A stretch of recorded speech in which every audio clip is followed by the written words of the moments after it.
मेरी 14 साल हसीन साली कुछ दिनों के लिए हमारे घर रहने आई। मैं जिसे बच्ची समझ रहा था वो तो पूरी आग निकली। मेरी बीवी हॉस्पिटल में अपनी माँ के साथ दाखिल थी, इसलिए मेरी सास रात को मेरी साली को मेरे पास छोड़ गई। मैंने इसे बच्ची समझकर अपने साथ सुला लिया कि कहीं वो नए घर में डर ना जाए, लेकिन उसने तो आधी रात को मेरे साथ ही बेड पर रात के 12 बजे के करीब मेरे कमरे के दरवाजे पर दस्तक हुई तो मैं जान गया कि मेरी साली निदा ही होगी, क्योंकि वो इस वक्त पूरे घर में अकेली थी और वो पहली दफा हमारे घर रहने के लिए आई थी, तो शायद इसे रात के इस पहर डर लग रहा था। जैसे ही मैंने दरवाजा खोला तो ये देखकर मेरी हैरत की इंतहा न रही कि वो नीम बरहाना सी नेटी पहने दरवाजे पर खड़ी थी। मुझे देखते ही कहने लगी कि अरशद भाई, मुझे आपके घर में बहुत खौफ महसूस हो रहा है, क्या मैं रात आपके साथ आपके कमरे में गुजार सकती हूँ? मेरी नजर में तो निदा एक 14 साल की बच्ची थी, लेकिन मैं पहली बार उसे यूं देख रहा था। वो तो किसी गुलाब की कली की तरह तरोताजा थी। 14 साल की उम्र में ही इसका बदन भरपूर जवान हो गया था। कमरे में मध्यम रोशनी होने के बावजूद भी नीम बरहाना नेटी में इसके जिस्म का हर हिस्सा वाज़ा नजर आ रहा था। वो मेरी बीवी की छोटी बहन थी। यही सोचकर मैंने इसके वजूद से नजर चुराई और इसे सोने के लिए सोफे पर तकिया रखकर दे दिया और खुद बेड पर लेटकर मोबाइल चलाने लगा। मेरी शादी को 5 साल होने वाले थे और मेरी शादी के वक्त निदा एक 9 साल की बच्ची थी। मेरा अपने ससुराल बहुत ही कम जाना होता था, इसलिए मैं निदा को अभी तक बच्ची ही समझ रहा था। लेकिन मुझे क्या खबर थी कि वो तो पूरी क़यामत बन चुकी है। मैं मोबाइल में मगन था और निदा सोफे पर बेचैन लेटी थी। रात के इस पहर मोबाइल पर भी एक से बढ़कर एक सामान सामने आ रहा था, जिसकी वजह से मेरे सोए हुए जज्बात जाग रहे थे। मैंने रात को आवाज देकर पूछा कि कोई मसला है क्या? निदा कहने लगी कि अरशद भाई, ये सोफा बहुत छोटा है और मेरे पाँव सोफे से बाहर जा रहे हैं, जिसकी वजह से मैं सही तरह से लेट नहीं पा रही। निदा की बात सुनकर मैंने कहा कि ठीक है निदा, तुम बेड पर आ जाओ, मैं सोफे पर बैठ जाऊंगा। निदा जैसे ही बेड पर आई तो मैं अपना तकिया लेकर उठने लगा, लेकिन निदा ने मेरा हाथ पकड़कर रोक लिया और कहने लगी कि अरशद भाई, आप क्या सारी रात बैठे ही रहेंगे? मेरे साथ यही बेड पर सो जाएं, मुझे कोई परेशानी नहीं होगी। मेरे लिए निदा के जिस्म से नजरें हटाना मुश्किल हो रहा था। मैंने बहुत मुश्किल से निदा की बात मानकर दूसरी तरफ करवट बदल ली और मोबाइल चलाने लगा। मुझे पता ही नहीं चला कि कब मेरी आंख लग गई। अभी मुझे हुए कुछ ही देर गुजरी थी कि अचानक ही मेरी आंख खुली और मेरे रोंगटे खड़े हो गए थे। मैं सोच भी नहीं सकता था कि जिसे मैं एक कम उम्र बच्ची समझ रहा हूँ वो तो पूरी शराब है। हर गुजरते पल के साथ मेरे दिल में जज्बात का तूफान ठा ठा मारने लगा था, लेकिन मैं बहुत मुश्किल से खुद पर काबू पा रहा था। लेकिन फिर निदा ने मेरे साथ कुछ ऐसा किया कि मेरे कदमों तले से जमीन निकल गई और ना चाहते हुए भी मैं इसकी बात मानने पर मजबूर हो गया। मेरी और सबा की शादी को 5 साल गुजर चुके थे और इन 5 सालों में ऐसा कोई दिन नहीं था जब सबा की मेरी खिदमत में कोई कसर छोड़ी हो। मेरी और सबा की पहली मुलाकात कॉलेज में हुई थी और हम दोनों एक दूसरे को पहले ही नजर में पसंद आ गए थे। हम दोनों के प्यार मोहब्बत का सिलसिला बढ़ते बढ़ते शादी तक पहुंच गया था। जब मैंने अपने घर वालों को सबा के मुताल्लिक बताया तो मेरी माँ ने यह कहकर इनकार कर दिया कि खानदान से बाहर वो किसी सूरत मेरी शादी नहीं करेंगी। लेकिन मैं सबा की मोहब्बत में इतना आगे बढ़ चुका था कि वापसी का कोई रास्ता मुमकिन नहीं था। इसके बगैर तो एक पल भी गुजारा करना मुश्किल था। हम दोनों अपने ही मोहब्बत में सारी हदें पार करते हुए तमाम रिश्ते कायम कर चुके थे। कॉलेज में जाने के बाद हम दोनों एक दूसरे का हाथ पकड़कर वापस बाहर निकल जाते और कॉलेज के पीछे बने हुए छोटे छोटे होटलों में एक दूसरे के साथ वक्त गुजारते। मैंने अपनी माँ को मनाने की बहुत कोशिश की, लेकिन वो किसी भी सूरत में इस शादी के लिए राजी न हुए और मैंने सबा के साथ भागकर शादी कर ली। जब मेरे माँ बाप को इस बारे में इल्म हुआ तो उन्होंने मुझे घर से ही निकाल दिया, क्योंकि मैं कोई नौकरी नहीं करता था और ना ही मेरी कोई कमाई थी। और जब सबा के घर वालों को इस बारे में पता चला तो वो भी हमारी शादी के खिलाफ हो गए और वजह यही थी कि मैं कुछ भी नहीं कमाता था। बहुत मुश्किल से मैंने सबा के घर वालों को राजी करके रुखसती तो ले ली थी, लेकिन सबा के घर वालों ने हमसे मिलना जुलना दिया था। काफी अरसे तक मैं और सबा फाखों वाली जिंदगी गुजारते रहे, لیکن جیسے ہی میری نوکری لگی اور میرے حالات کچھ بہتر ہوئے تو صبا نے اپنے گھر والوں سے ملنا جلنا شروع کر دیا، لیکن اب وہ لوگ مجھے بالکل بھی پسند نہیں تھے، کیونکہ جب مشکل حالات تھے تو انہوں نے مجھے نہیں اپنایا تھا، اور اسی لیے میں صبا کے گھر نہ جانے کے برابر جاتا تھا، سال میں 1-2 دفعہ۔ اس لیے میں نے صبا کی چھوٹی بہن ندا کو کبھی صحیح سے دیکھا بھی نہیں تھا، نہ ہی میں اس بات سے واقف تھا کہ وہ اب 14 برس کی یہ خوبصورت لڑکی بن چکی ہے۔ خدا نے ہمیں اولاد کی نعمت سے کئی سالوں تک محروم رکھا تھا، اور بہت زیادہ علاج کرانے کے بعد اب صبا ہمارے بچے کو جنم دینے جا رہی تھی۔ میرے گھر والے تو تھے نہیں، اس لیے مجبوراً مجھے صبا کی ماں کو بلوانا پڑا، اور جب ہم صبا کو ہاسپٹل لے کر گئے تو ڈاکٹر نے بتایا کہ صبا کو 1-2 دن ہاسپٹل میں داخلہ رہنا پڑے گا۔ پریگننسی کے اس عرصے میں صبا کو بہت سی بیماریاں ہو چکی تھی، اس لیے اس کا کیس کافی مشکل تھا۔ صبا کے والد کہیں شہر سے باہر گئے ہوئے تھے، اس لیے صبا کی والدہ نے ان کی چھوٹی بہن کو میرے پاس ہمارے گھر میں چھوڑ دیا، کیونکہ وہ اسے اکیلا نہیں چھوڑ سکتی تھی۔ میں بہت عرصے بعد صبا کی بہن ندا کو پہلی دفعہ دیکھ رہا تھا، اور میں اس کو دیکھ کر حیران رہ گیا تھا۔ میں تو صبا کی خوبصورتی کا ہی دیوانہ تھا، لیکن اس کی چھوٹی بہن تو اس سے کہیں زیادہ خوبصورت تھی، اور اسے دیکھ کر میں صبا کو بھول گیا تھا۔ ندا نے صبا کی غیر موجودگی میں گھر کے سارے کام کاج بہت اچھے سے کیے، اور مجھے بالکل محسوس نہیں ہوا کہ صبا گھر میں نہیں ہے۔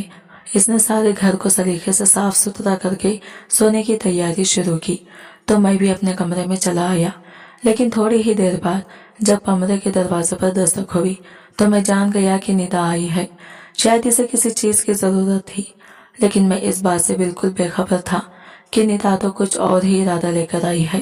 پہلے تو وہ صوفے پر آرام سے بیٹھ گئی اور کہنے لگی کہ مجھے بہت زیادہ اکیلے پن میں خوف محسوس ہو رہا تھا، کیونکہ یہ گھر میرے لیے بالکل نیا ہے۔ اس لیے میں نے سوچا کہ کیوں نہ میں آپ کے کمرے میں ہی رات گزاروں۔ میں نے ندا سے کہا کہ اچھا کیا جو تم چلی آئی، یہ تمہارا اپنا ہی گھر ہے، تم یہاں آرام سے رہ سکتی ہو۔ لیکن ندا کو یوں نیم برہنہ نیٹی میں دیکھ کر میری نظر بار بار اس کے جسم کا طواف کر رہی تھی۔ ندا میرے چہرے پر نظریں جمائے بہت ہی توجہ سے مجھ سے بات کر رہی تھی۔ وہ آہستہ آہستہ مجھے بتا رہی تھی کہ جب اس نے مجھے پہلی بار دیکھا تھا تو میں پہلی ہی نظر میں اسے بہت اچھا لگا تھا۔ اس وقت وہ صرف 9 سال کی تھی۔ وہ کہنے لگی کہ مجھے دیکھتے ہی اسے اپنی آپی کی پسند پر رشک آنے لگا، اور اسے خوشی ہوئی کہ اس کی آپی کی قسمت اتنی اچھی ہے۔ ندا کہنے لگی کہ اس دن کے بعد سے میں اس کے خیالوں میں بیٹھ گیا تھا، اور وہ یہی تصور کرتی ہے کہ اس کی زندگی میں آنے والا شخص بھی بالکل میرے جیسا ہی ہوگا۔ ندا مجھ سے بات کرتے کرتے اپنی نائٹی کی ڈوری سے بھی کھیلنے لگی تھی۔ وہ مجھے کہہ رہی تھی کہ میری بڑی بڑی آنکھیں اس کے ذہن میں ہمیشہ کے لیے بیٹھ گئی تھی۔ وہ کہنے لگی کہ اس نے کئی مرتبہ اپنے ابا سے میرے لیے جھگڑا بھی کیا، کیونکہ وہ چاہتی تھی کہ اس کے ابا مجھے معاف کر کے ہمیں اپنا لے، کیونکہ وہ مجھے دوبارہ دیکھنے کی بہت بے چین تھی۔ مجھ سے باتیں کرتے کرتے وہ صوفے پر لیٹ گئی، اور میں بہت مشکل سے اس سے نظریں چرا کر اپنے فون میں دھیان لگانے لگا۔ کمرے کا ماحول اچانک ہی بہت گرم ہو گیا تھا۔ ندا ایک جلتی ہوئی آگ تھی جو مجھے اندر تک دہکا رہی تھی۔ میں تو اسے ایک بچی سمجھ رہا تھا، لیکن اس کی جوانی تو کسی کو بھی دیوانہ کر سکتی تھی۔ تھوڑی ہی دیر میں وہ بے چینی سے کروٹیں بدلنے لگی۔ میرا دھیان بار بار بھٹک کر ندا کے وجود پر جا رہا تھا، اور جب میں نے اسے بے چین دیکھا تو میں پوچھ رہا تھا کہ کیا ہوا ہے۔ وہ کہنے لگی یہ صوفے بہت زیادہ غیر آرام دہ ہیں، اور میں اس پر آرام سے سو نہیں سکتی۔ یہ سنتے ہی میں نے اس سے کہا کہ وہ بیڈ پر آ کر سو جائے، اور صوفے پر میں سو جاؤں گا۔ وہ جیسے ہی بیڈ کی طرف آئی تو میں اٹھنے لگا۔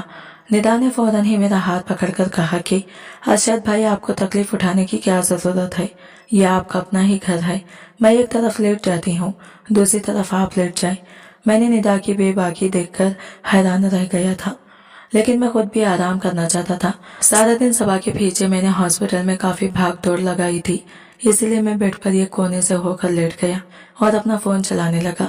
ندا کی موجودگی میں اپنے جذبات پر قابو پانا میرے لیے ایک مشکل مرحلہ تھا جسے میں اس وقت گزر رہا تھا۔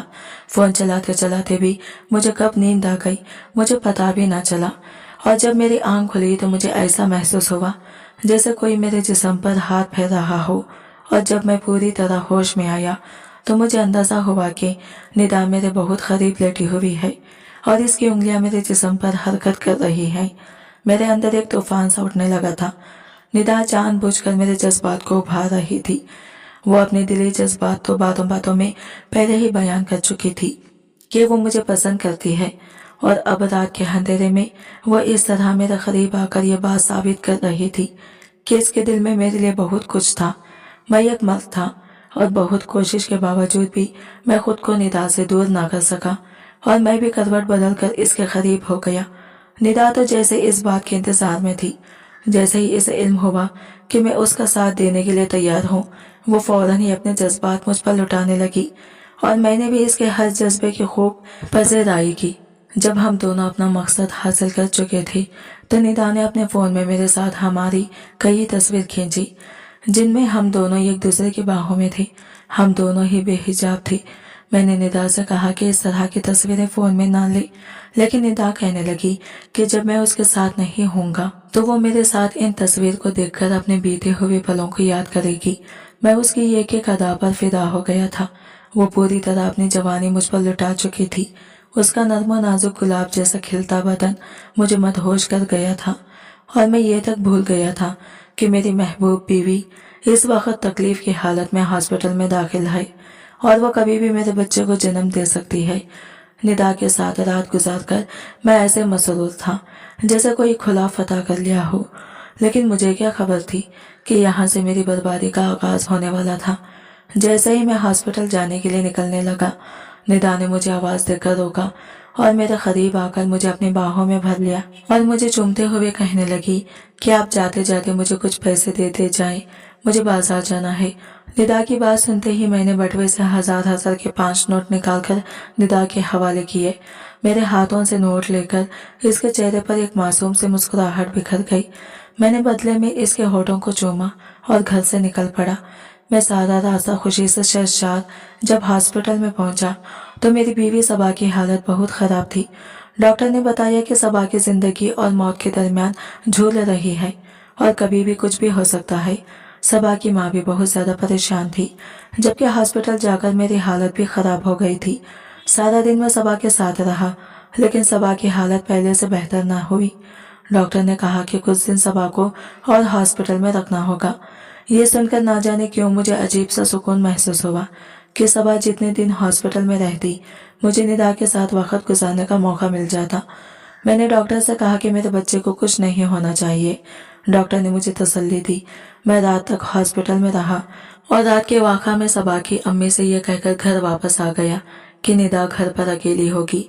अब मुझे वापस जाना चाहिए, क्योंकि हॉस्पिटल में सबा के साथ किसी औरत को ही रुकने की इजाज़त थी, इसलिए सबा की अम्मी का रहना बहुत ज़रूरी था। मैं जब हॉस्पिटल से घर वापस लौटा तो निदा बहुत ही खुश थी। इसने बहुत सारे खरीदारी की थी और वो मुझे एक एक करके सारे कपड़े पहनकर दिखा रहे थे। इसे मुझे बिल्कुल भी शर्म महसूस नहीं हो रही थी। वो बहुत आराम से मेरे सामने बिना किसी दुपट्टे के भी झिझक घूम रही थी। इससे कपड़े जिस्म पर इस कदर फिट थे कि सब कुछ वासा नजर आ रहा था। इसका गहरा अगला इसकी खुलती हुई रोनाइयों को झलका रहा था। वो बार बार मेरे करीब आती और मैं अपने होश खोने लगता। अचानक ही वो मुझसे पूछने लगी कि मैं सबा आपी की अलमारी खोल कर देख सकती हूँ क्या। मैंने निदा से कहा कि इसमें भला पूछने की कौन सी बात है, तुम्हारी आपी की ही तो अलमारी है। इसने कहा कि चाबी दे फिर मुझे।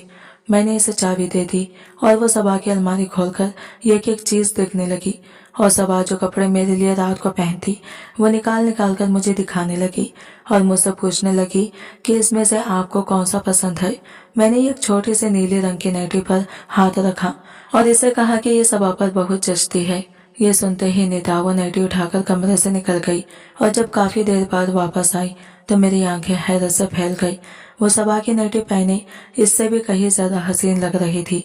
अचानक ही वो मेरे आगे आकर मुस्कुराते हुए पूछने लगी कि ये मेरे बदन पर ज्यादा जच रही है या आप ही पर ज्यादा जचती है।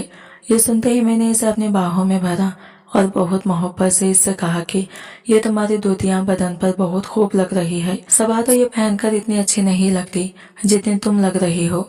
मैंने उसके हाथ में पकड़ा मोबाइल लेकर साइड पर रख दिया और खुद में इस पर अपनी मोहब्बत लुटाने लगा। इसे इस नाइटी में देखकर तो मैं बिल्कुल ही बेकाबू हो गया था।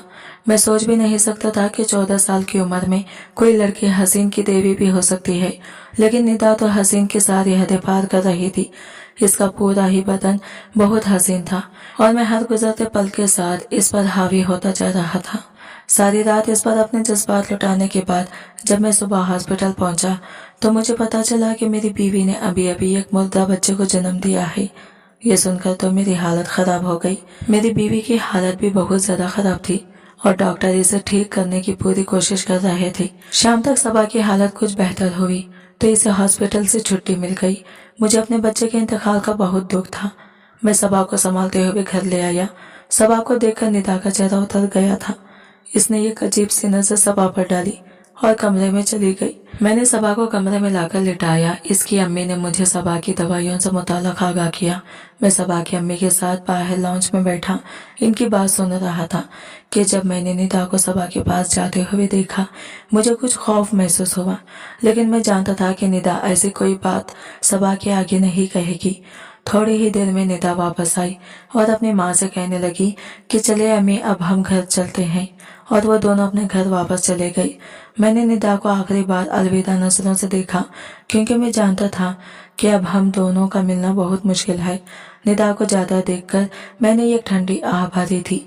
थोड़ी देर बाद जब मैं दूध का गिलास लिए अपने कमरे में पहुंचा तो सबा गुमसुम से बैठी हुई थी। मैंने इससे कहा कि कोई बात नहीं, अगर एक औलाद चली भी गई तो हमें अल्लाह दोबारा औलाद से नवाज देगा। मेरी बात सुनकर सबा ने मुझे बहुत अजीब नजरों से देखा और कहने लगी जो मैंने खो दिया है इसे दोबारा पाना मुमकिन ही नहीं। सबा के लहजे ने मुझे चौंका दिया था। मैं इसके आगे ही बैठ गया और इसे कहने लगा कि ऐसी बात क्यों कर रही हो। सबा कहने लगी कि निदा मेरी सगी बहन नहीं है बल्कि वो मेरी फूफू की बेटी है जिसे फूफू के इंतकाल के बाद अब्बा हमारे घर ले आए थे। लेकिन निदा को बचपन से ही मुझसे बहुत नफरत थी क्योंकि घर में हर चीज मेरी थी और इसे हर वो चीज चाहिए होती जो मेरे पास होती। अब आपने कभी इसे किसी चीज की कमी महसूस ना होने दी, लेकिन इसके बावजूद भी वो मुझसे हसद में मुब्तला रहे। इसकी नजर हर इस चीज पर होती जो अब्बा मेरे लिए लाते या जिसे मैं पसंद करती। जब मेरी तुमसे शादी हुई तो तुम मेरे घर आना जाना नहीं करते थे और मुझे इस बात की तसल्ली थी कि वो तुम पर अपनी नजरें नहीं जमाएगी, लेकिन मुझे अंदाजा नहीं था कि वो मेरे हसरत में इतनी आगे बढ़ चुकी थी कि इसने तुम्हें मुझसे छीनने के लिए वो सब कर दिया जिसके बारे में मैं सोच भी नहीं सकती थी। सबा की आंखों से आंसू बह रहे थे और मुझसे कह रही थी कि निदा ने जाने से पहले मुझे वो सारी वीडियो दिखा दी है और सारी तस्वीर भी दिखा दी है जिनमें हम दोनों एक साथ थे। सबा की बात सुनकर मैं सदमे में आ गया था। निदा ने सब कुछ जानबूझकर एक मकसद के तहत किया था और मैं इसके हाथों खिलौना बन गया था। सबा की आंखों में मेरे लिए सिर्फ और सिर्फ नफरत बाकी बच गई थी। इसने अपनी औलाद भी खो दी थी और शौहर भी। मैं सबा के आगे शर्मिंदा से सर झुका गया था कि वो जाते जाते मुझसे मेरी नीली नटी मांग कर ले गई है क्योंकि वो तुम्हें मुझसे ज्यादा इसके बदन पर जचती हुई दिखाई देती है। मुझे लगा था जैसे सबा के लफ्जों ने मुझे जमीन में जिंदा गाड़ दिया हो। वक्त जज्बात के हाथों में अपनी पूरी जिंदगी हार गया था और अब कभी सबा के आगे नजर उठाकर जिंदगी नहीं गुजार सकता था। निदा ने कुछ ही वक्त बाद मुझे ब्लैकमेल करने का सिलसिला शुरू कर दिया था। वो मुझसे हर बार एक बड़ी रकम का तकाजा करती और मेरे ना देने का कहने पर मेरी तस्वीर वायरल करने की धमकी देती। मैं जिसे 14 साल की एक सीधी सादी मासूम बच्ची समझ रहा था वो दरअसल एक फितना थी जिसने मेरी पूरी जिंदगी बर्बाद करके रख दी थी। मेरा और सबा का ताल्लुक बिल्कुल मुल्ता हो गया था क्योंकि सबा अब मुझे सिर्फ और सिर्फ नफरत की निगाह से देखती थी। वक्त, लज्जत और मजे ने मुझे कहीं का नहीं छोड़ा था। आज की वीडियो कहानी आपको कैसी लगी कमेंट करके जरूर बताएगा और वीडियो अच्छी लगी है तो लाइक शेयर जरूर कीजिएगा। हमारे चैनल को सब्सक्राइब करें फ्रेंड्स। मिलते हैं अगले वीडियो के साथ, तब तक के लिए बाय बाय, टेक केयर।